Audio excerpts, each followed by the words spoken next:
महानुभाव, क्या होता है जब एक भक्त संसार से जाने के बाद भगवान से मिलता है। तो एक भगवान का भक्त था, 25-30 साल की उम्र होगी उसकी।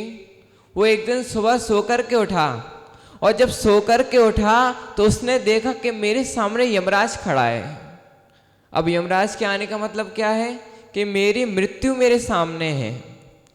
वो आश्चर्य कर रहा था कि मेरा समय इतनी जल्दी कैसे आ सकता है, अभी तो मेरी उम्र ही क्या है। तो लेकिन यमराज सामने खड़ा हो देख कर के वो आश्चर्य करने लगा, और यमराज ने कहा चलो तुम्हारा समय आ गया। बोला यमराज जी ऐसा मत बोलो, अभी तो मेरा समय कैसे आ सकता है, मैंने तो अभी कुछ देखा भी नहीं है, मेरी तो अभी नई नई शादी हुई है, मेरा कोई बैंक बैलेंस अभी नहीं है, माता पिता का ध्यान नहीं रखा, क्या करूँगा मैं चले जाऊँगा तो मेरे माता पिता का क्या होगा।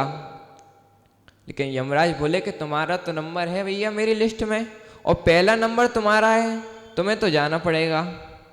बोले यमराज जी थोड़ी कृपा करो, समझो अभी तो मेरे को कम से कम 1 दिन का टाइम दो, कम से कम मैं अपनी सब व्यवस्था कर जाऊं कि भैया मेरे जाने के बाद मेरे माता पिता का खर्चा कैसे चलेगा, मेरी बीवी का खर्चा कैसे चलेगा, क्या करेंगे मेरे परिवार वाले, कम से कम 1 दिन का टाइम तो दो। भाई यमराज तो अपने में कट्टर थे, बोले नहीं मेरी लिस्ट में पहला नाम तुम्हारा है तो तुम्हें ही पहले जाना पड़ेगा। अब वो सोचने लगा कि भैया क्या करूं मैं।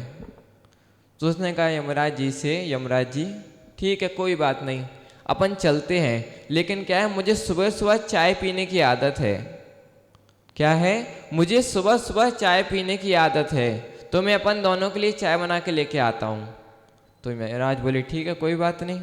अब वो गया चाय बनाने के लिए, तो उसने क्या किया कि यमराज की चाय में नींद की गोलियां मिला दी, और चाय लेकर के पहुंचा यमराज जी के पास, और दोनों ने चाय पी। ध्यान रखने कल्पना है, केवल कोई असली कहानी नहीं है, लेकिन बहुत बड़ी सीख इस कहानी के पीछे है। तो जब यमराज ने और उस व्यक्ति ने चाय पी, तो यमराज की चाय में नींद की गोली थी, तो यमराज सो गए। और उसने क्या किया, यमराज जी की लिस्ट निकाली और अपना नाम ऊपर से काट के सबसे नीचे लिख दिया। अब क्या हुआ, यमराज जी की नींद खुली, और यमराज जी ने कहा कि चलो चलने का समय आ रहा है। लेकिन यमराज बहुत खुश थे। उस यमराज जी ने कहा कि देखो ऐसा पहली बार हुआ है कि किसी ने मुझे चाय पिलाई है, नहीं तो जब भी मैं किसी को लेने जाता हूँ तो लोग मुझे गाली के अलावा कुछ नहीं देते।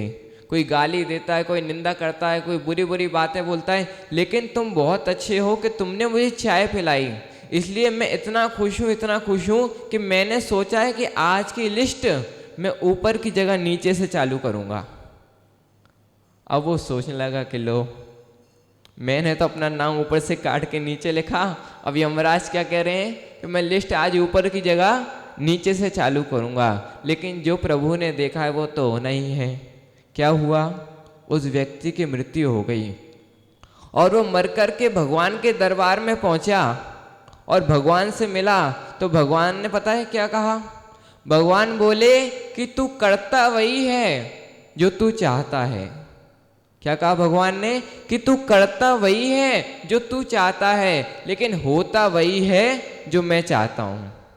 क्या होता है, अपन कुछ भी कर लो, लेकिन होगा क्या, जो इस परमात्मा ने चाहा है। तो भगवान ने कहा कि तू करता वही है जो तू चाहता है, लेकिन होता वही है जो मैं चाहता हूँ, इसलिए जो मैं चाहूँ वो तू कर।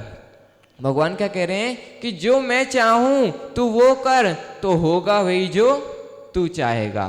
तो परमात्मा हमसे क्या चाहते हैं कि हम अच्छे अच्छे कार्यों को करें। तो जब हम अच्छे कार्यों को करेंगे, परमात्मा की मर्जी से कार्य करेंगे, तो जितनी भी हमारी इच्छा हैं सब क्या होंगी, पूरी हो जाएंगे, और हम अपने जीवन को सार्थक कर पाएंगे। इसी भावना के साथ जो पंच परमेश्वरी भगवान की जय।